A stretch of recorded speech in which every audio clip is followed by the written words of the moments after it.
पानीपत की लड़ाइयों पर यह एक संक्षिप्त जानकारी है। दिल्ली के पास का मैदान पानीपत, इसने भारतीय इतिहास की 3 सबसे बड़ी साम्राज्य बदलने वाली लड़ाइयों को देखा है। पर सवाल यह है कि आखिर सारी बड़ी लड़ाइयां यहीं पर क्यों लड़ी गईं? तो देखिए, पहली वजह थी इसकी लोकेशन।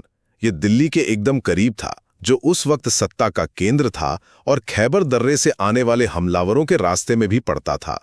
यहाँ के समतल मैदान बड़ी सेनाओं की आमने सामने की लड़ाई के लिए बिल्कुल सही थे। मतलब गुरिल्ला युद्ध की कोई गुंजाइश ही नहीं थी। और हाँ, दिल्ली के शासकों के लिए अपनी सेना तक हथियार और रसद पहुंचाना भी काफी आसान था। दूसरी बात, पहली 2 लड़ाइयों ने तो भारत में मुगलों की नींव ही रख दी। 1526 में पहली लड़ाई में बाबर ने भारत में पहली बार बड़े पैमाने पर तोपों और तुलुगमा जैसी नई युद्ध रणनीतियों का इस्तेमाल किया, और इसी के दम पर उसने इब्राहिम लोधी को हराया, जिससे मुगल साम्राज्य की शुरुआत हुई। फिर 1556 में अकबर ने हेमू को हराकर इस साम्राज्य को और भी ज्यादा मजबूत कर दिया।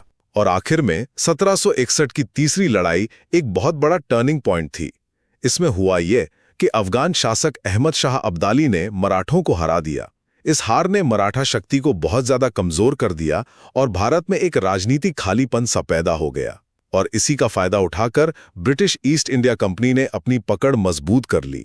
तो संक्षेप में कहें तो पानीपत की लड़ाइयों ने सिर्फ ये तय नहीं किया कि भारत पर कौन शासन करेगा, बल्कि ये भी तय किया कि कौन